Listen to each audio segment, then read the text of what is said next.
shit on the table. I saw you go and I was like, I can't be late.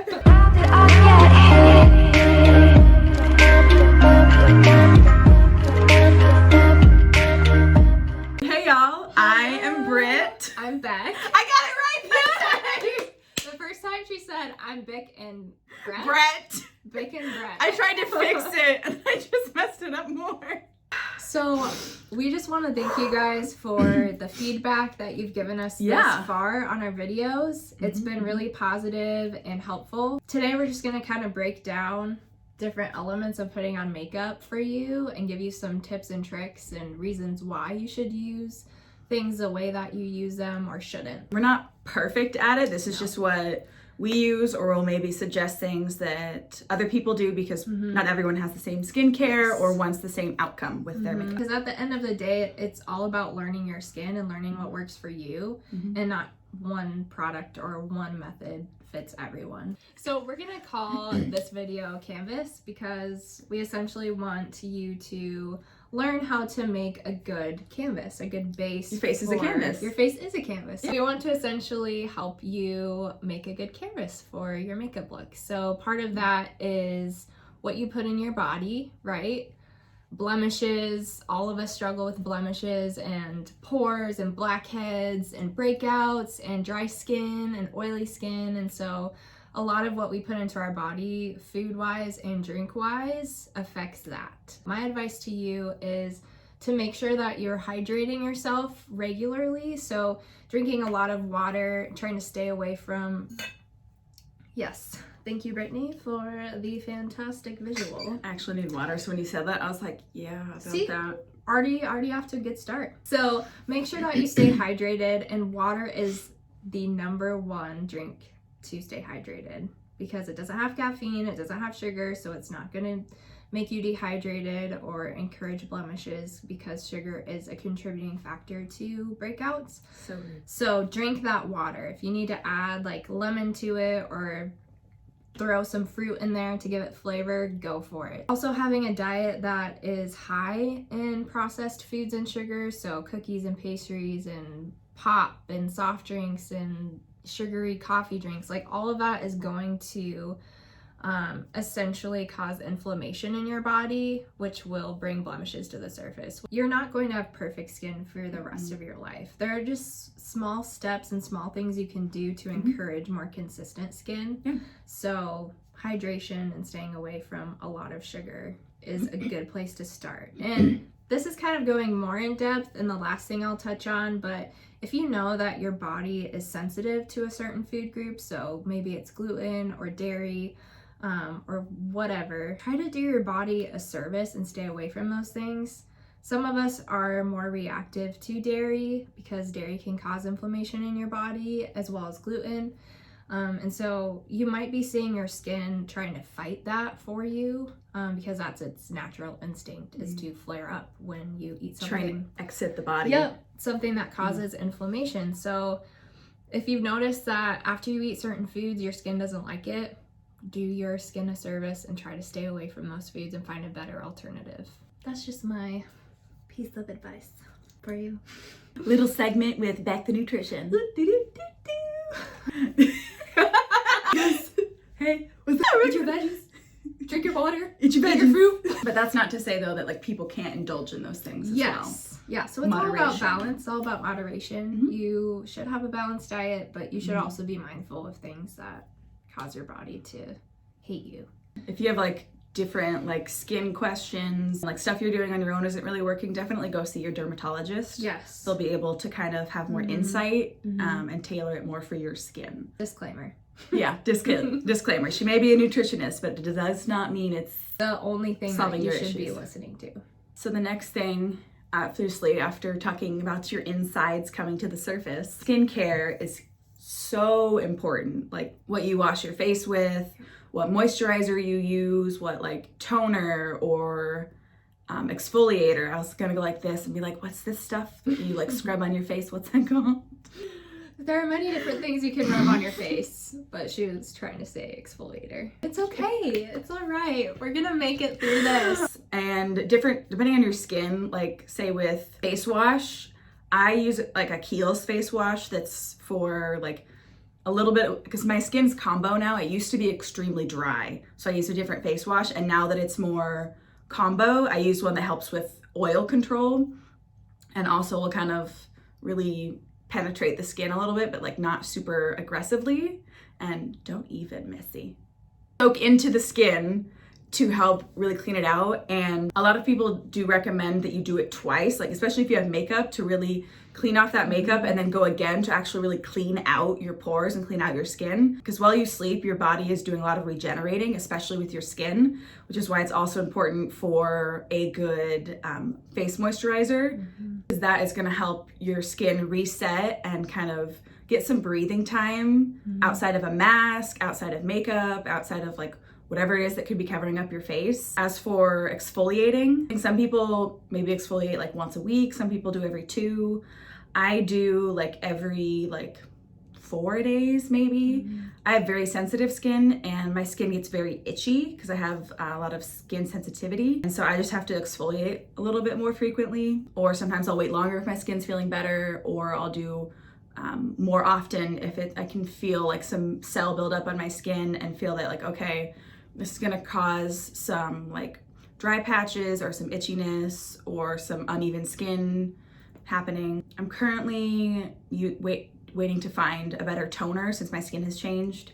So I'll get back to you on toner, and we can link someone below. Someone my sister actually recommended to me. She has tried like so many skincares, like she even now has her own skincare line. It's, I think Susan Yara is how you say it. But she has great information for like skincare and like a lot more in-depth information. She's a great resource, obviously besides your dermatologist. I've been starting to use face lotion like once a week because it is fairly strong, but it has retinol in it. It's great for like any acne scarring, any like helping with elasticity of the skin, giving your skin a little extra boost, but it takes a while to kind of adjust to it because if you've not used it before, it can be kind of like, whoa. I kind of cycle that with my regular moisturizer.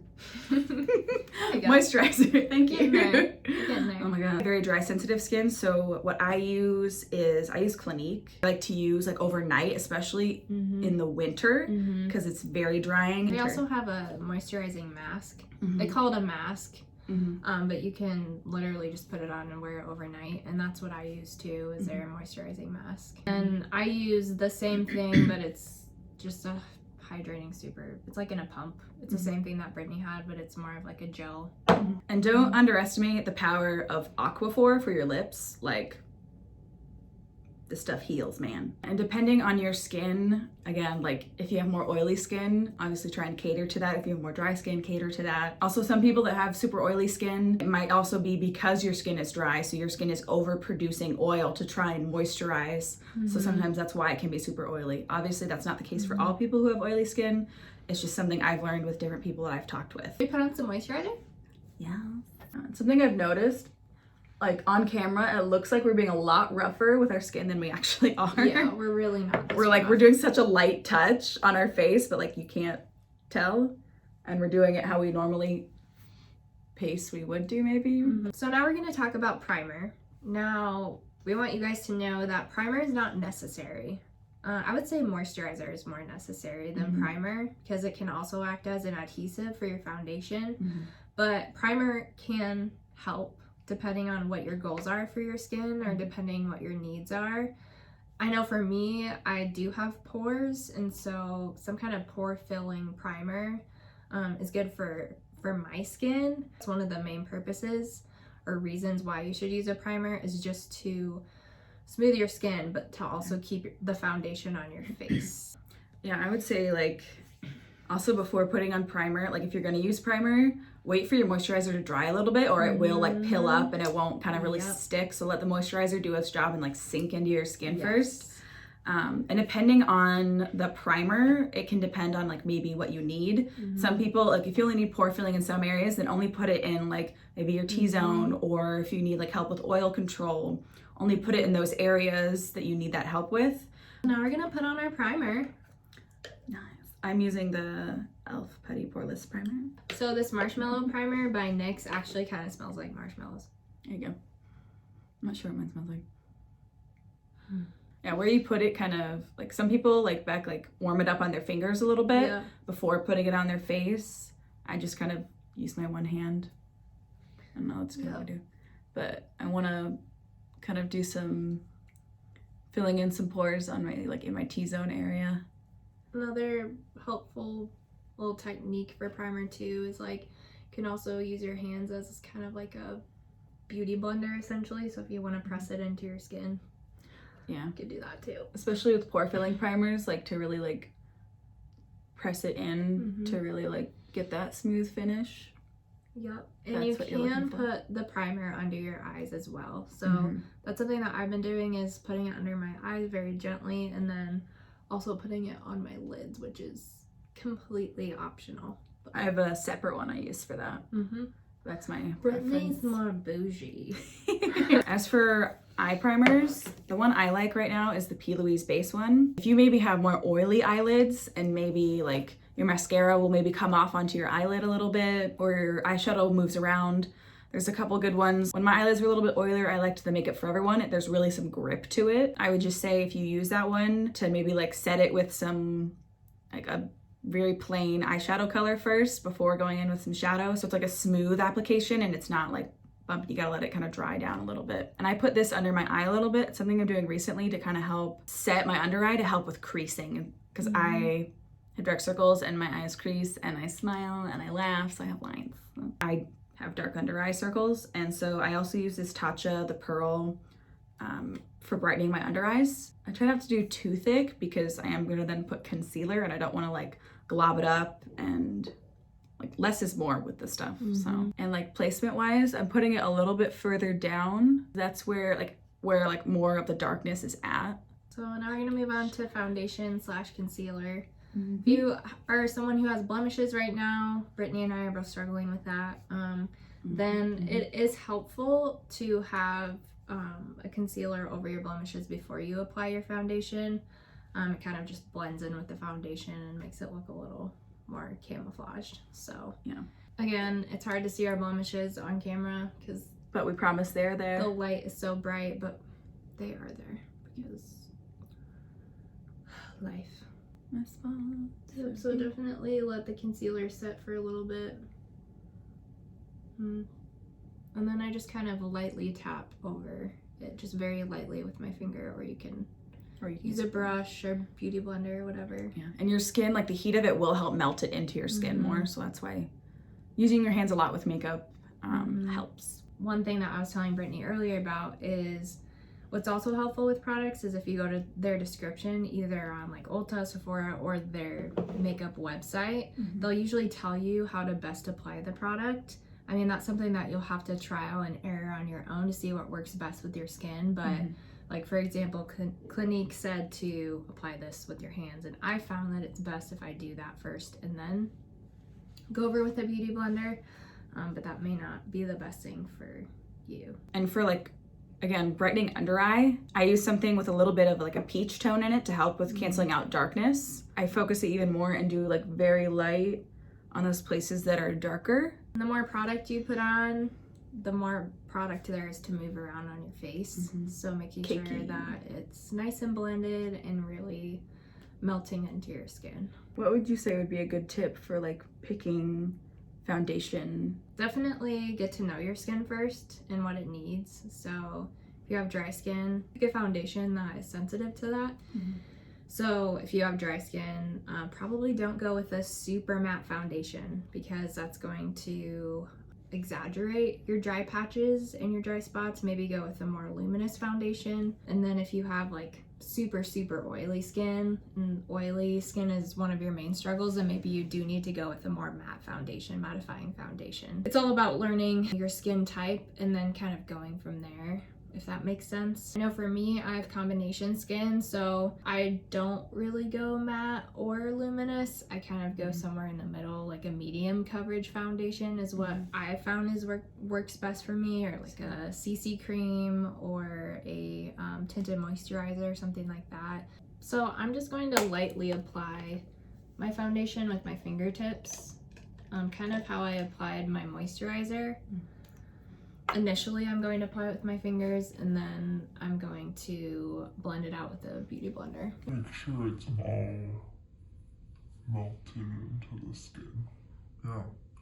A tip for picking out shades, typically try and match your face and your neck. Especially like if you do self tanner or tan or something, you're gonna want to match to your neck. Unfortunately, the shade I have right now, it's a little bit too dark. So I'm gonna mix it with another one. When in doubt, go lighter because you can add dimension and color back to your face with other products. Yeah. Another important thing with foundation is just to make sure that you're blending it out as well, out away from your face. So like by your hairline and down your neck and by your ears. Because we definitely want to avoid any kind of line with our foundation. It's all about blending.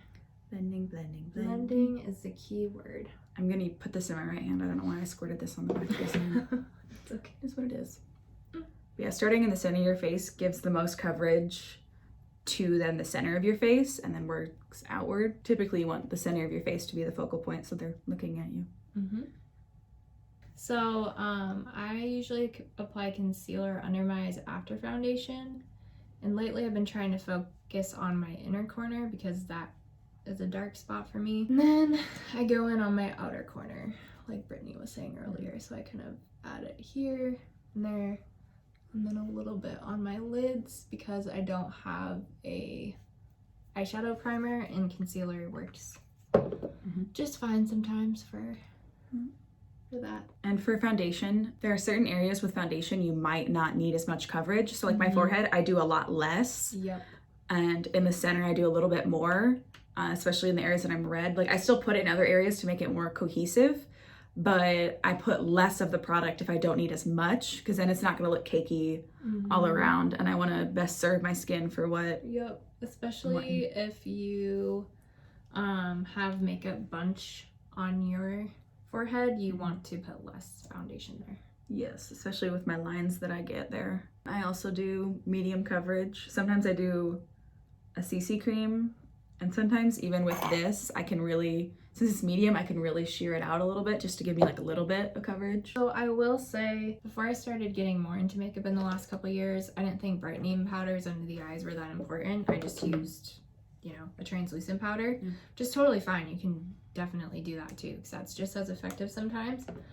But I found this Advanced Radiance powder by CoverGirl. I've noticed that it keeps not only my under eye set and free of creases, but it also brightens up that area. If you're someone that struggles with dry skin, sometimes it's best to not use a powder because powder can accentuate your dry patches. And so take this advice about powders with a grain of salt and be very light-handed if you have dry skin, because it can definitely accentuate the areas that you don't want it to accentuate. Yeah, and maybe like if you have some spots you're covering, maybe only go in with a little bit of powder on those spots very lightly to like lock those in place without not also then make it super obvious that like, oh, that spot is powdered and the other spots are not. What I found works well to not move the product under my powder is to stipple first, and then once you've got that powder on, you can kind of blend it.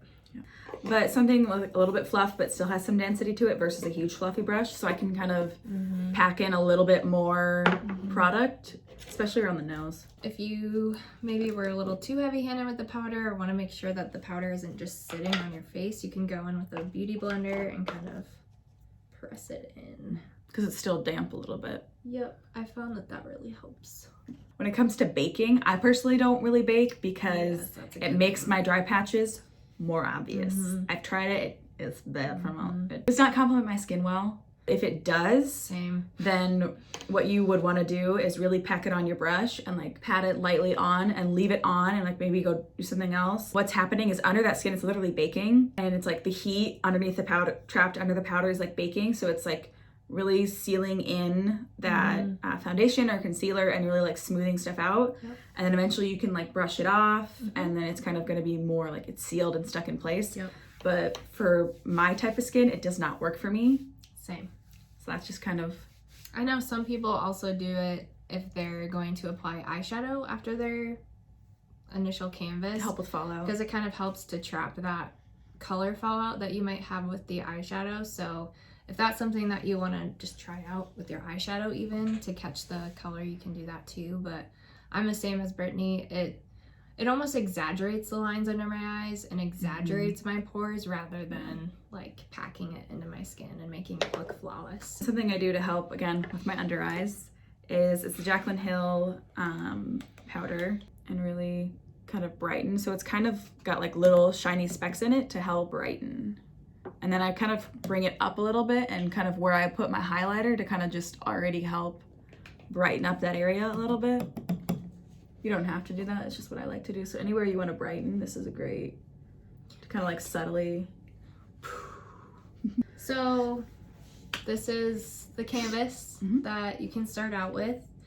You can really take your makeup look anywhere from here. So if you want to go more natural, you can do a natural eye look or whatever, but this is a really good starting point for your face. Yes, your canvas is prepped and ready to add some dimension. Yes. If there's something that we said or wasn't that clear, make sure to comment below.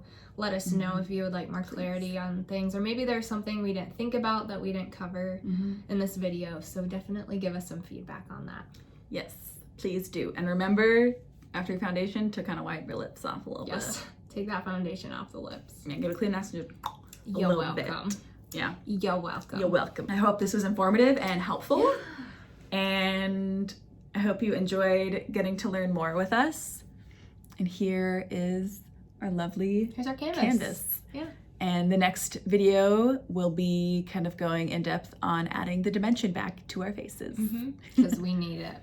Yes, now we just look kind of gray and... We look RBF. Yeah. Yeah. Pretty much, yeah. So, again, thanks for watching, and we will see you next time.